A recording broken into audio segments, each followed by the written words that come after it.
성경 말씀은 신약 성경 마태복음 28장. 마태복음 28장 마지막 절 주제로 해서 한번 보겠습니다. 마태복음 28장 20절. 내가 너희에게 분부한 모든 것을 가르쳐 지키게 하라. 볼지어다 내가 세상 끝날까지 너희와 항상 함께 있으리라 하시니라.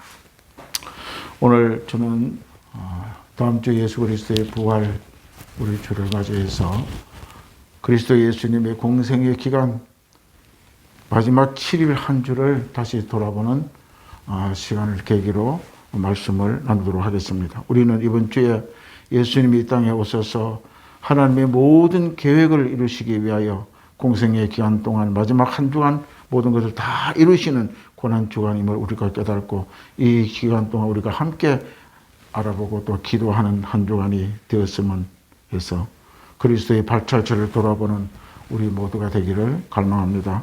예수님은 선지자들의 예언과 또 성경의 말씀대로 이 땅에 오셨고 우리들의 죄악을 다 청산하시기 위해 십자가에 달려 죽으심으로 죄와 허물을 짊어지시고 마지막 부활의 몸으로 나아가는 한 주간 공생의 기간을 복음서에서 계속 말씀하고 있는 것을 우리는 찾아볼 수가 있는 것입니다.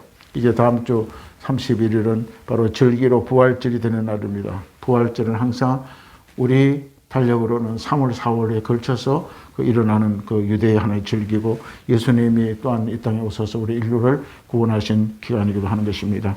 그래서 바로 일주일, 부활절 일주일은 바로 예수님께서 예루살렘을 입성하시면서 한 주를 성경과 선지자들의 말을 이루기 위하여 예수님의 공생의 7일을 함께 나눔으로 이 고난 주간을 기도와 말씀으로 또한 경건하게 또한 자신의 죄를 회개하며 나아가는 한 주간이 되었으면 합니다. 오늘날 우리 21세기를 살아간다고 말하고 있는 것입니다. 이 21세기를 살아가면서 많은 사람들은 하나님의 말씀보다 또한 성경의 가르침보다 세상의 소식의 소리에 빠져서 살아가고 있는 것 같습니다. 우리들의 손에는 성경 말씀보다 스마트폰에 들리는 시간이 하루 중에 더 많고 말씀보다 세상에 귀를 기울이는 시간이 더 많으므로 세상의 유혹과 죄악이 헤어나오지 못하는 시대에 저와 여러분은 살아가고 있는 것입니다. 그러나 이번 한 주간만이라도 우리는 믿는 성도들은 하나님의 말씀에 귀를 기울이고 성령의 조명을 받아서 회개하고 맑은 영적인 모습을 찾아가는데 많은 시간을 보냈으면 좋겠습니다.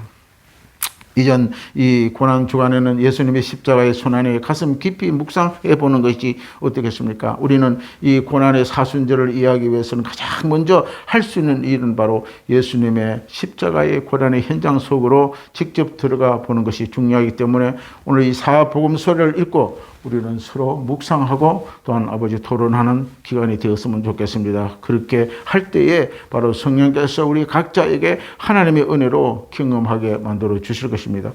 성경 말씀 우리 마태복음 21장 1절에 보면은 바로 예수님이 이제 예루살렘에 입성하는 장면이 언급하고 있습니다. 예수님의 고난의 첫째 날에 바로 예수님께서 입성하셨음을 기록합니다. 이미 구약에 이 내용은 스가랴 선지자가 예언하고 또한 예루살렘에 입성한 예수님의 십자가 고난 주간이 일어난 일들에 대해서 이 예언 선지자는 스가랴 선지자는 말씀하고 있는 것이 있습니다. 구약 성경 우리 스가랴 9장 9절에 보면 시온에 따라 크게 기뻐할지어다.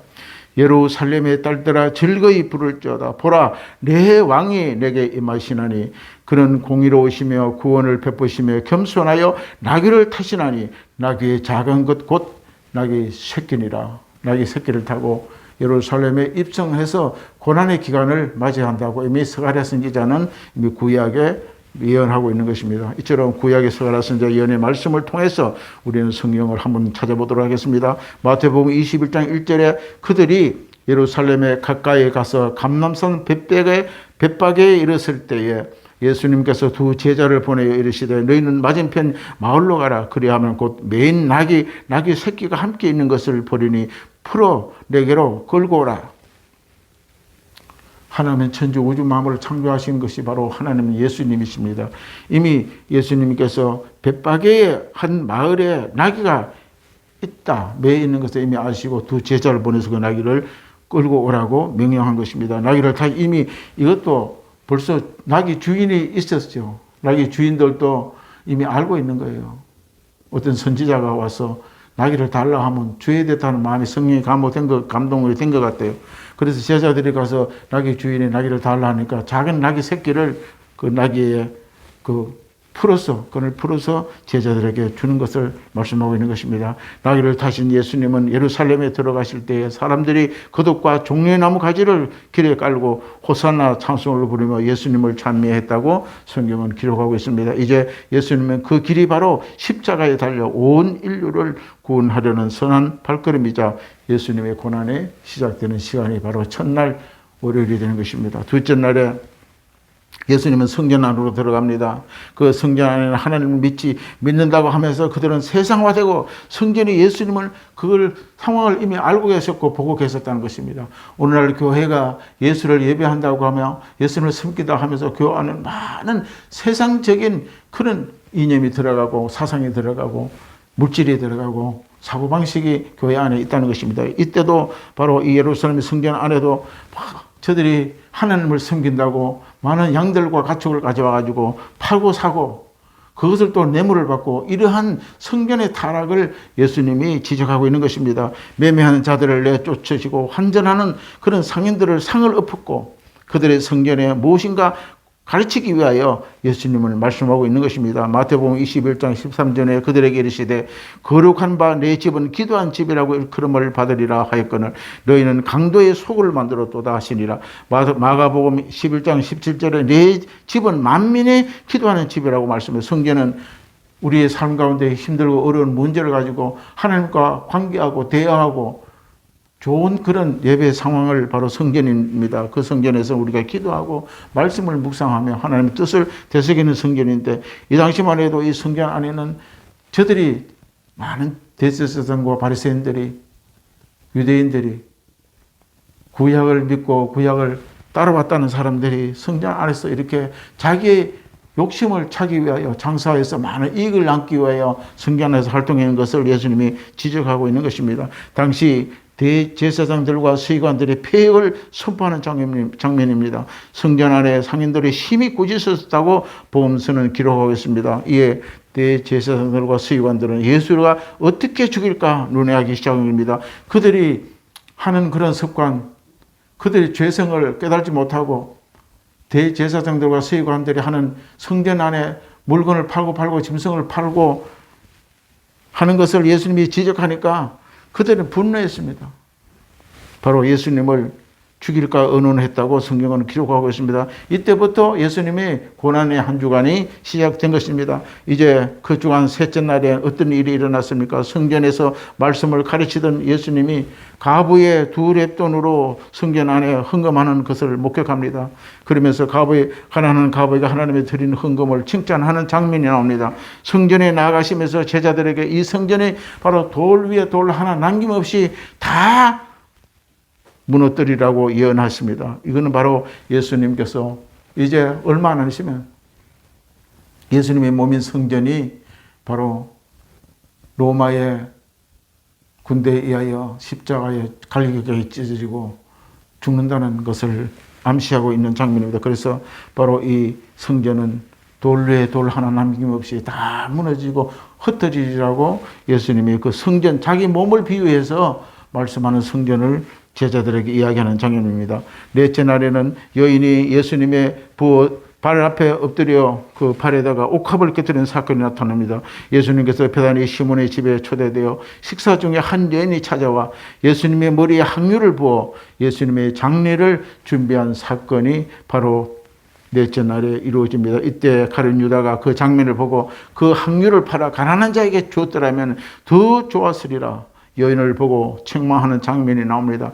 예수님은 이 여인의 향유를 보신 사건을 바로 예수님의 죽으심을 의미하는 내용을 말씀하시고 이 여인의 행한 일을 복음에 전파되는 곳마다 계속 드리라고 언급하는 장면이 나옵니다. 마태복음 26장 13절에 기록하겠습니다. 내가 진실로 이르노니 온 천하에 어디서든지 이 복음이 전파되는 곳에 이 여자의 행한 일도 말하여 그를 기억하리라 하시니라. 이렇게 그 여인이 향유를 곁들여서 예수님의 머리에 붓고 장례하는 그런 그 그 모든 것을 바로 예수님은 이 장래의 의미를 바로 말씀하고 이 여인의 행동이 얼마나 고귀하고 귀중했으면 복음이 이 땅에 전하는 곳곳마다 여인의 행실이 증거되리라고 예언하고 있는 것입니다. 다섯째 날에 바로 예수님의 제자들과 최후의 성만찬 세족식 발 씻어주는 그런 날이 있습니다.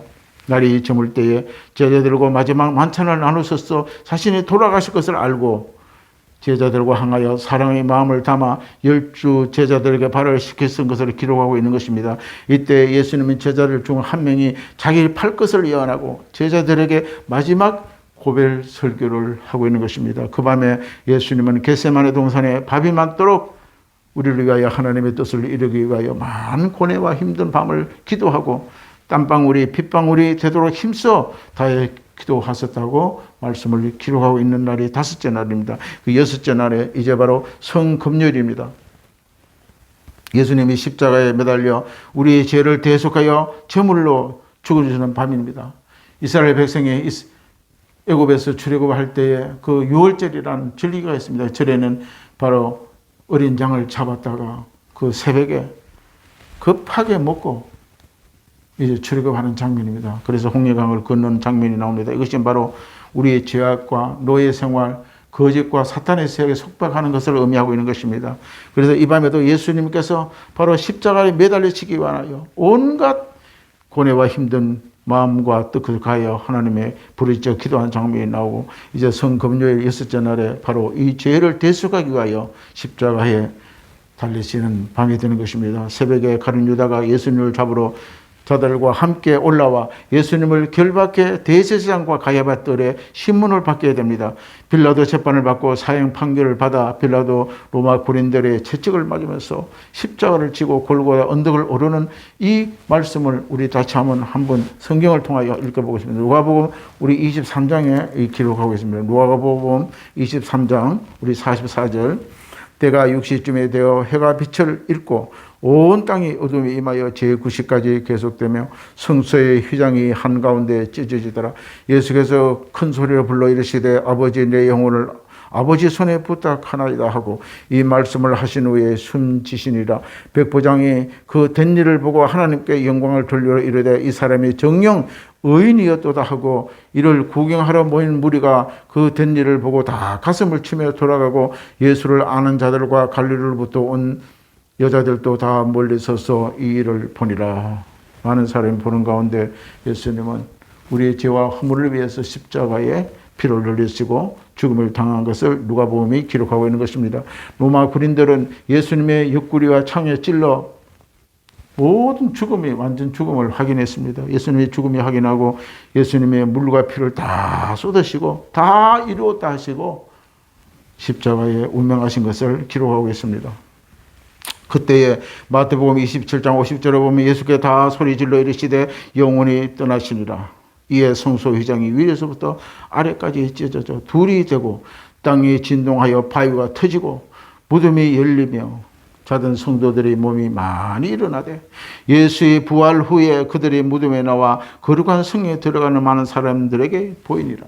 우리는 바로 그리스도의 부활을 통하여 무덤 속에 있었던 사람들이 무덤이 열렸다 그랬습니다. 바로 부활로 영광체로 하나님을 맞이하게 된다고 말씀을 기록하겠습니다. 우리는 예수님의 십자가의 고난에 동참하는 성도가 되어서 사람의 권세를 이기고 부활하신 예수님의 큰 사랑과 은혜를 큰 감격으로 우리 모두에게 다가오기를 바랍니다. 고난과 부활의 큰 의미를 되새기는 이번 한 주가 되면 늘 말씀을 우리가 읽고 또한 사복음서 가운데 고난 기간에 행하신 하나님의 그 모든 업적을 우리가 기억하면서 나 위해서 예수님의 모든 제물 되시고 어린 양의 되심을 기억하는 한 주간이 되었으면 좋겠습니다. 그래서 이번 이 부활 고난과 부활의 큰 의미를 다시 한번 우리는 상기하고 우리 신앙이 한층 더 업그레이드된 신앙이 되어가는 저 여러분이 되시기를 주 이름으로 축원합니다. 기도하겠습니다. 참 좋으신 아버지 고맙고 감사합니다. 오늘 이번 주에 또한 고난 주간을 맞이하여 예수님의 공생의 마지막 한 주간에 하루하루에 무슨 일이 일어남에 대해서 우리 다시 한번 간추려서 상고하는 시간이 되었습니다. 성령께서 이번 주간은 저희들이 고난 주간을 나를 위해 십자가 죽으신 예수 한 주간이 얼마나 고난과 깊은 아버지 하나님의 어떤 고뇌 속에 있었다는 것을 기억하는 저희들 되게 하여 주시고 매일매일의 삶을 돌아보고 성경 말씀을 묵상하고 영으로 기도하고 성령의 도우심을 따라 살아갈 수 있는 한 주간이 될 수 있도록 축복하여 주옵소서. 그래야 아버지 하나님 다음 주에는 영광의 부활을 맞이하고 주의 부활을 찬미하며 예수의 부활이 나의 부활이 되고 예수의 그리스도의 영생의 길을 우리는 한 걸음 나아갈 수 있는 저희 모두가 될 수 있도록 축복하여 주옵소서. 예수님 이름으로 간절히 기도드리옵나이다. 아멘.